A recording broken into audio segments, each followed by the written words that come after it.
안녕하세요. 대전 소식통 기리아리입니다.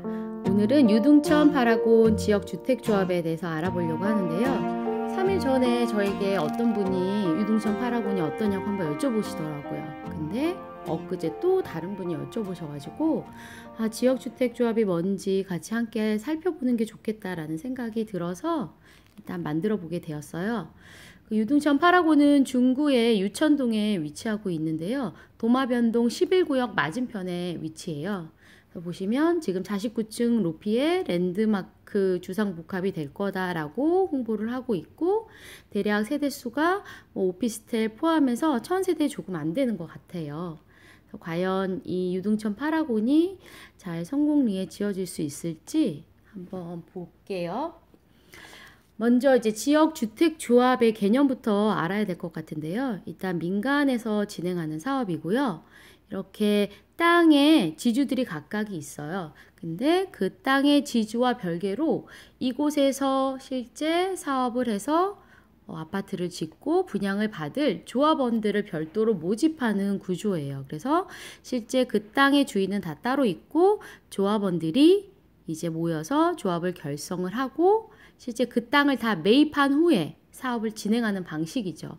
그렇기 때문에 일단 지역주택조합이 설립이 되려고 하면 일단 땅을 매입하기 전에 그 땅에 대해서 사용을 해도 좋다. 그러니까 매입이랑은 별개로 토지를 사용하는 승낙서를 받아야 돼요. 그래서 대지 면적의 80%에 해당하는 그 땅에 대해서 토지 사용 승낙서를 다 토지 지주들로부터 받아야 되고요.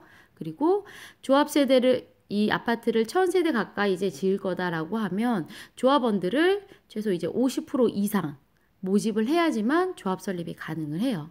그래서 만약에 토지 사용 승낙서도 대지 면적의 80% 이상 받고 조합원도 50% 되는 대략 뭐 한 500세대, 500명 정도가 모집이 되면 이제 조합 설립이 가능을 하죠.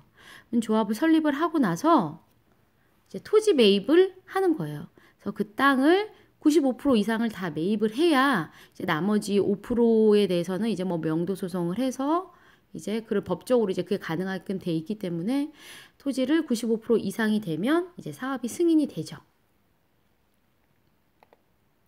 근데 만약에 내가 이 땅을 가지고 있는 사람이라고 생각을 해보면 이 땅에 꼭 필요로 하는 사람들이 이미 정해져 있는 거잖아요. 반드시 내 땅을 필요로 해서 사가는 사람들이 정해져 있기 때문에 내가 만약에 토지 소유자라고 생각하면 과연 이 땅을 싸게 팔까요?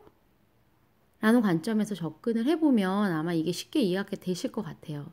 만약에 옆집이 평당 500만 원에 팔았어요. 근데 한 달 뒤에 저기 있는 앞집이 평당 600만 원에 그 땅을 또 팔았죠. 그러면 이제 제가 생각하는 거예요. 시간이 길어지면 길어질수록 이 조합에서 내 땅을 비싸게 더 사가는구나. 왜냐하면 이 사업을 진행하기 위해서는 무조건 내 땅이 필요하기 때문에 실제 이 토지 가지고 계신 분들이 실제 땅을 싸게 팔려고 하지 않겠죠. 자기 땅을 안 사면 사업이 진행이 안 되니까요. 그렇기 때문에 시간이 가면 갈수록 그리고 95% 이상을 매입을 해야 되기 때문에 93%, 94% 매입했다고 해서 1%, 2% 남았다고 해서 진행이 되는 게 아니고 무조건 95%를 넘겨야 돼요. 그래서 사업이 93, 4% 됐다고 이제 곧 될 거다라고 생각하기엔 사실 되게 위험한 면이 있죠. 1%, 2%가 진행이 안 돼서 실제 이 사업이 진행이 안 된 케이스들이 많이 있어요. 그렇기 때문에 토지 매입이 93, 4%라고 해서 이제 안정적이다, 곧 될 거다라고 희망적으로 생각하기에는 사실 되게 좀 어려운 면이 있어요. 만약에 토지 매입이 95% 이상 다 잘 됐어요. 그래서 사업이 승인이 났다고 하면 이제 아까 그 지역이 원래 일반 상업지역이긴 한데 그 유등천 파라곤이 들어오는 곳이 근데 49층이라는 굉장히 높은 이제 랜드마크 주상복합이 들어오게 되면 아마 기존에 가지고 있던 용적률보다 훨씬 더 높은 용적률이 필요해요. 원래 그 지역의 지구단위 계획이 변경이 돼야지만 사실 이 사업이 진행이 가능한 거거든요. 이거는 이제 시군구청에 사실은 허가 승인이 있어야 되는 작업이기 때문에 이제 토지 매입이 95% 이상이 되어도 실제 지구단위 계획이 변경되거나 승인될지에 대한 확답은 사실 하기가 어려운 측면이 있죠. 그래서 된다고 해도 시간이 굉장히 많이 소요되거나 안 될 확률도 높다라고 생각하시면 될 것 같아요. 그래서 일단 만약에 이 유등천 8학원에 조합원이 되려고 하시는 분은 반드시 토지 매입이 95% 이상 되었는지를 일단 확인하신 후에 조합원으로 가입하시면 좋을 것 같아요. 왜냐하면 그러니까 미리 가입하지 마시고 토지 매입 95%가 상당히 힘든 조건이기 때문에 생각보다 이렇게 사업이 막 원만하게 진행되지 않아요.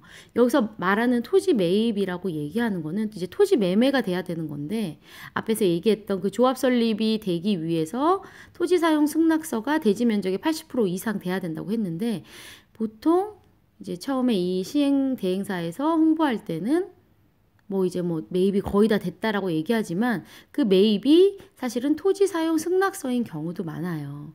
그래서 그 지주들 입장에서는 내가 내 땅을 사용하라고 허락만 했지 내가 내 땅을 판다고 한 적은 없다라고 나오는 경우가 많거든요. 그렇기 때문에 꼭 토지 매입이 95% 이상 되어서 진짜 사업이 추진 가능한지 여부를 먼저 확인하시면 될 것 같아요.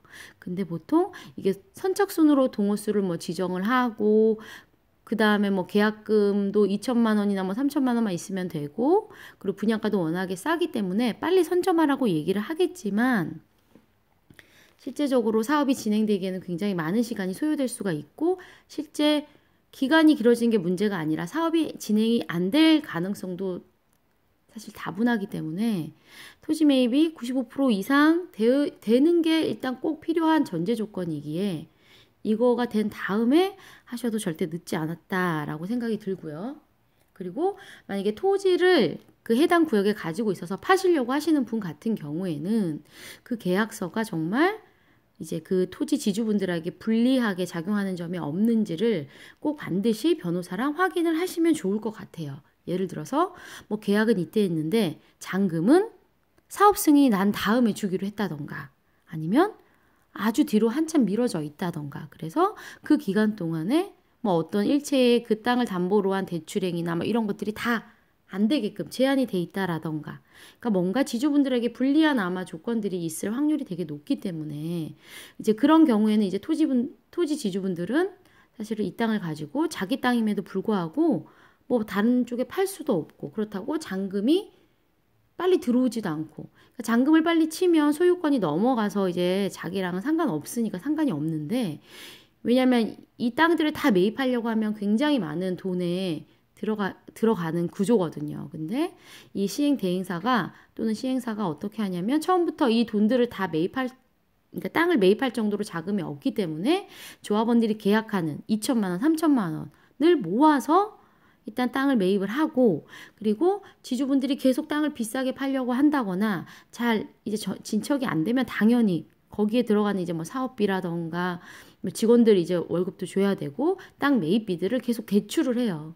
근데 1금융권에서 대출하는 경우가 아니고 대부분 뭐 2금융권 또는 캐피탈 회사들에서 대출을 하기 때문에 실제 대출 이자를 계속 상환을 해야 되고 내야 되는 구조죠. 그래서 사업이 진행이 되면 될수록 계속 조합원들이 부담해야 되는 돈들은 계속 늘어나는 구조예요. 그래서 처음에는 계약금 뭐 2천, 3천만 원이면 다일 것처럼 이제 홍보를 하지만 시간이 지나면 2차 계약금을 또 납입을 하라고 하고 또 지나면 또 3차 계약금을 또 납입을 하라고 하죠. 그렇기 때문에 뭐 적게는 2천, 많게는 뭐 5천, 1억까지도 실제 조합원들이 계속 부담을 하게 되는 구조로 진행되는 경우가 많아요. 물론 모든 지역주택조합이 이렇지는 않겠지만 그런 경우들이 굉장히 확률적으로 많아요. 그렇기 때문에 이런 점들을 반드시 확인을 하셔야죠. 그래서 일단 토지 매입이 95% 이상 되어야지만 사업 승인이 난다는 점. 근데 95%까지 매입하기가 상당히 어렵다. 토지 지주들이 굉장히 높은 금액으로 땅을 팔려고 하기 때문에 거기에 들어가는 비용들이 굉장히 많고 그 비용들은 다 조합원들이 부담한다라고 보시면 될 것 같고요. 그리고 토지 매매 계약서는 토지 사용 승낙서랑 같지 않다라는 점을 알고 계시면 될 것 같아요. 그래서 대부분 뭐 이제 조합원들 모집할 때 뭐 토지 계약이 뭐 95%, 94%, 93% 됐다라고 얘기하는 게 그게 정말 매매인지 또는 토지 사용 승낙서인지를 반드시 확인을 하세요. 그리고 95% 이상 되면 그때 조합원이 되셔도 늦지 않다라고 생각이 들고요. 그리고 토지 매입에 필요한 금액뿐만 아니라 각종 사업비, 그리고 홍보관, 그리고 홍보, 그리고 시행 대행사들 모든 직원들의 비용도 사실은 다 조합원들이 계약한 돈에서 다 나간다. 그래서 내 돈을 가지고 또는 대출을 일으켜서 이 토지들을 다 매입한다. 각종 비용을 다 낸다라고 생각하시면 되고, 처음에는 분양가가 뭐 800이다, 700이다 되게 저렴하게 느껴지실 수 있지만 시간이 가면 갈수록 분양가는 계속 올라갈 수밖에 없는 구조다라는 걸 인지하시면 될 것 같아요. 그리고 사업 승인이 난 후에라도 그 실제 뭐 49층 그리고 그 아파트를 지을 수 있으려면 그 땅의 지구 단위 계획이 변경이 돼야 되기 때문에 그런 시간이 굉장히 오래 걸리거나 또는 승인이 낮을 확률도 높다라는 거, 승인이 되지 않을 확률도 되게 높다라는 점도 반드시 인지하시면 좋을 것 같아요. 그리고 조합원으로 내가 가입을 했어요. 근데 뭐 생각보다 진척이 너무 안 돼. 그리고 자꾸 추가 돈을 납입을 하라 그래. 그래서 나는 조합원 탈퇴를 하고 싶어요. 나는 여기 사업에서 손을 떼고 싶어요. 라고 하면 이 시행 대행사에서 그렇게 하세요. 알겠습니다. 돈 돌려드릴게요 하고 다 과연 줄까? 라고 했을 때는 실제적으로 주지 않겠죠. 그렇기 때문에 탈퇴가 굉장히 어렵다.